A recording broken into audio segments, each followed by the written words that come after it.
आदरणीय विजय चोपड़ा जी, हमारे बहुत ही इंटेलेक्चुअल फ्रेंड और भाई, राज्यसभा के उपसभापति हरवंश जी, बहुत ही जानदार, शानदार, दमदार और दबंग नेता और अनुज संजय सिंह जी, जिनकी चर्चा हर रोज़ होती है, हर जगह होती है, अनराइटली सो, गलत रीज़न के लिए नहीं होती है, सही बातों के लिए होती है। ऐसे हैं संजय सिंह जी, हमारे अपने अश्वनी जी, पीयूष जी, और आज के इस कार्यक्रम के दूल्हा फिर से हमारे अक्कू जी, जिन्होंने ये किताब लिखी है, सेंसेक्स ऑफ रीजनल पार्टीज़, क्षेत्रीय दलों का सेंसेक्स, और तमाम आप सब प्रबुद्ध भाईजन, भाई और बहनों, मैं आपके सामने, मुझे 10 मिनट का समय दिया गया है। पता नहीं मैं 10 मिनट भी बोल पाऊँगा नहीं बोल पाऊँगा, क्योंकि ये सब्जेक्ट बड़ा गहन है, बहुत ही गंभीर विषय पे मुझे बुलाया गया है।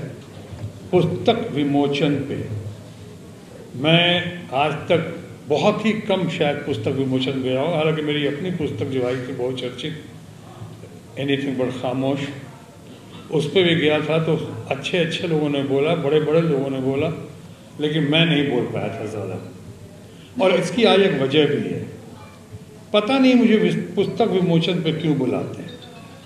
मैंने क्या शक्ल से मैं आपको इतना इंटेलिजेंट दिखता हूँ, इतना अक्लमंद दिखता हूँ, ये तो, और वो भी राजनीति में आने के बाद, राजनीति में आने के बाद तो लोग कहते हैं अकल मारी जाती है।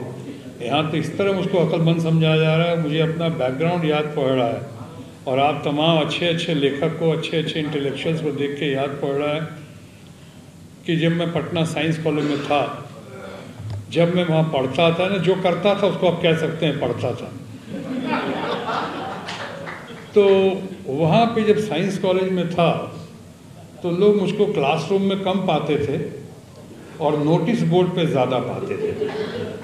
और नोटिस बोर्ड पे जब मेरे बारे में निकलता था, और इतनी बार निकलता था कि आज भी मुझे शब्द, पूरे एक शब्द याद हैं कि मेरे बारे में क्या छपता था कि mister Shatrughan Prasad Sinha, roll number 210 of BSc, has been fined ₹25 for his misconduct, and he has been warned that any such reputation will mean his removal from this college. Copy forwarded to all heads of departments and the notice board of the girls' common room. Signed N.S. Nagendranath, Principal Patna Science College, Patna 7. बस यही तसल्ली होती थी कि मेरे चर्चे जो है गर्ल्स कॉमन रूम में भी हो रहे हैं, बस यही तसल्ली थी। तो यानी पुस्तक विमोचन ये बड़ा गंभीर मामला है। मैं देख रहा हूँ एक से एक लोग, गंभीर प्रवृत्ति के लोग यहाँ बैठे हुए हैं, और मुझे देख कर समझ रहे हैं कि महज संयोग है या प्रयोग है कि मुझे बुलाया गया है पुस्तक विमोचन में, और ख़ासकर अक्कू जी का जादू। मैं कह सकता हूँ कि वो भले वो फिल्म ना चली हो, लेकिन अक्कू श्रीवास्तव जी आपका जादू चल गया, और मैं यहाँ आ गया सब कुछ छोड़ छाड़ के यहाँ पे, और वो भी अध्यक्षता। मुझे पता ही नहीं था मुझे अध्यक्षता करनी है। मेरे बहुत ही अच्छे इंटेलेक्चुअल फ्रेंड बैठे हुए हैं, छोटे भाई समान राजीव रंजन जी, जो बहुत मशहूर वक्ता भी हैं और ज़बरदस्त प्रवक्ता भी हैं। उनसे मैं पूछ रहा था कि अध्यक्षता में क्या करना होता है, मैं अध्यक्ष हूँ, मुझे क्या करना है। उन्होंने कहा जब कुछ नहीं करना होता है उसी को अध्यक्ष बनाया जाता है, चिंता है।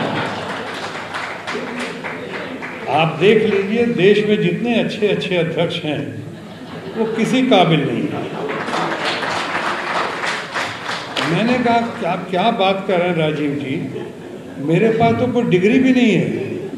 कहे कि देखिए ये भी याद रखिएगा, आज देश के बड़े बड़े लोग जो हैं, बड़े बड़े नेता जो हैं, वो बगैर डिग्री के ही घूम रहे हैं। आप जाकर वहाँ अपने मन की बात कर लें। हमने कहा मैं और अपने मन की बात, मैं मन की बात, इस पे तो पेटेंट राइट किसी और का है। मैं मन की बात कैसे कर सकता हूँ। तो यहाँ तो आप जानते हैं क्षेत्रीय दल भी नहीं बचा पाएंगे मुझको अगर मैंने मन की बात की तो। यहाँ पे तो दिल की बात कर सकता हूँ, थोड़ा मामला मेरा दिल से जुड़ा हुआ है तो दिल की बात कर देता हूँ। तो दिल की बात ये कर रहा हूँ कि सबसे पहले मैं यहाँ आने के लिए, समय से पहले आने के लिए क्षमा मांगता हूँ, क्योंकि मेरा ट्रैक रिकॉर्ड कुछ ऐसा रहा है कि मैं शुरू से ही बहुत मशहूर या बदनाम रहा हूँ लेट लतीफ़ी की वजह से के कारण।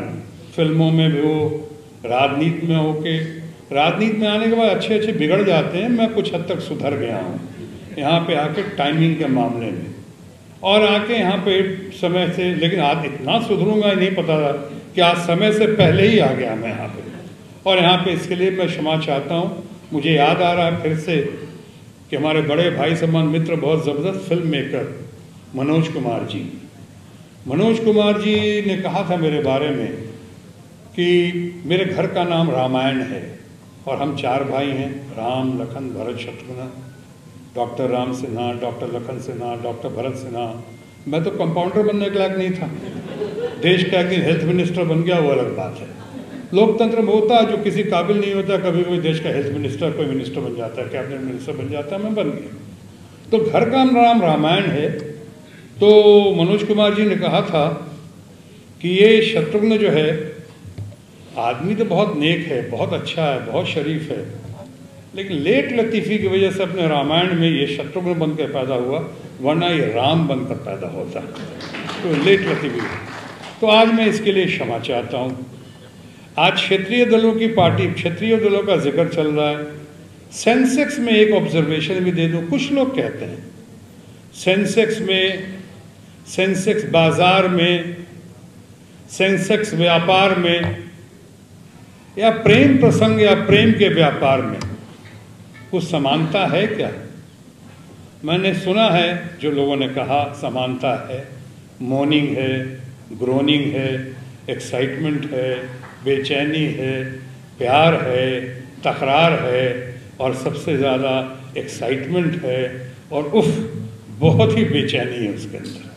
अब इस बेचैनी का ही नतीजा ये है कि आज इन्होंने किताब लिखी और क्षेत्रीय दलों के संसद का जिक्र किया है।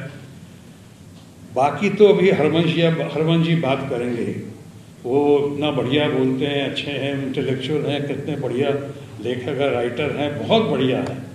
और अभी संजय सिंह तो खैर समा बांध डालते हैं, जो उनको सुन रहा था। राजीव प्रताप रूडी ने भी अपना वर्णन किया, बहुत अच्छे से पेश किया उन्होंने। लेकिन इतना ज़रूर है कि मैं इस सब्जेक्ट पे और ज़्यादा क्या बोल सकता हूँ। मैं तो यही कह सकता हूँ कि जिसका जिक्र किया खासकर राजीव प्रताप रूडी जी ने, कि आज के दिन क्षेत्रीयवाद और सिद्धांतवाद और परिवारवाद, दलित, महादलित, पिछड़ा, अति पिछड़ा, सबका जिक्र किया। एक क्षेत्रीय पार्टी का, 2 क्षेत्रीय पार्टी जो सबसे ज़्यादा ताकतवर हो गई हैं, सबसे ज़्यादा ज़बरदस्त हो गई हैं, सबसे ज़्यादा बेचैनी पैदा करती हैं, उसका जिक्र नहीं किया। तलवारवाद का, CBI, ED और इनकम टैक्स। आज जिस तरह से तलवारबाज चल रहा है वहाँ पे, तो हमें लगता है इन्होंने कहा है कि 12 दल राष्ट्रीय दल हैं, काकू जी ने कहा, और 12 क्षेत्रीय दल हैं। ये तलवारबाज पे बहुत निर्भर करता है कि आने वाले दिनों में ED, CBI का जिस तरह से जलवा, जुम्बिश, ये इनकी आंधी बगावत जो चल रही, जो हरकतें चल रही हैं, आने वाले कुछ दिनों में पता चलेगा, खासकर 2024 तक शायद, कि कितने क्षेत्रीय दल रह जाएंगे और कितने निकल जाएंगे पतली गली से, वो पता चलेगा 2024 तक। तो इस पर भी गौर करना और इसके बारे में बात करना, चर्चा करना बहुत ज़रूरी है। अब देखिए, आम लोगों का ये बनता है, आम लोगों को ये महसूस होता है। अब जैसे संजय सिंह जी हमारे बैठे हुए हैं, उनसे तो अब कतई बर्दाश्त नहीं हो रहा है। अब कौन कौन नीतियों का शिकार किया जा रहा है उनको, वहाँ से निकल जा रहे हैं, तो एजुकेशन पे आ रहा है, एजुकेशन पे निकल जाएंगे तो हेल्थ पे लाया जाएगा, हेल्थ पे निकल जाएंगे तो फिर से शराब नीति पे आ जाएगा। ये सब जो चल रहा है, ये मैं बताना चाहूँगा आज के इस कार्यक्रम में कि आप लोगों के साथ साथ देश की आम जनता को महसूस हो रहा है कि ये सब मामला कुछ जानबूझ के हो रहा है, कुछ लोगों के ज़रिए जानबूझ के कराया जा रहा है। और ये तलवारबाज जो है, अब मेरा ख्याल है अंतवाद की ओर आ गया है। 2024 तक बहुत कुछ होगा, बस आप लोग वेट एंड वॉच। 10 मिनट का समय मुझे दिया गया था। अब मेरा ख्याल है आगे बोलूँगा तो 11, 12, 13, 14, 15 मिनट हो जाएंगे। तो आप लोगों को फिर से बहुत बहुत बधाई इस प्रेजेंटेशन पे। और अब मैं आप लोगों के साथ हरवंश जी को सुनना चाहूँगा। धन्यवाद। नमस्कार दोस्तों, मैं हूँ रवीना टंडन और आप देख रहे हैं हर्ष की बात। हर्ष जी एक बहुत ही सीनियर और बहुत ही समझदार जर्नलिस्ट हैं एंड मेरे मित्र भी हैं। तो बहुत खुशी है मुझे आपको बताने के लिए कि उनका ये जो YouTube चैनल है बहुत ही कामयाब है और उसके लिए मैं उनको बहुत मुबारकबाद देना चाहती हूँ। एंड एक चीज़ ज़रूर कहूँगी उनके लिए कि वो बहुत एक अच्छे इंसान भी हैं। इंसान होना बहुत ज़रूरी है लाइफ में, क्योंकि वो अपने आप अपनी लिखावट में आ जाता है। तो बहुत ही कम ऐसे हमारे होनहार जर्नलिस्ट रह गए हैं हमारी इंडस्ट्री में जो सोचकर और समझदारी के साथ, रिस्पॉन्सिबिलिटी और जिम्मेदारी के साथ आर्टिकल्स लिखते हैं। सो कॉन्ग्रेचुलेशंस हर्ष जी, एंड आप लोग ज़रूर देखिए, लाइक कीजिए हर्ष की बात।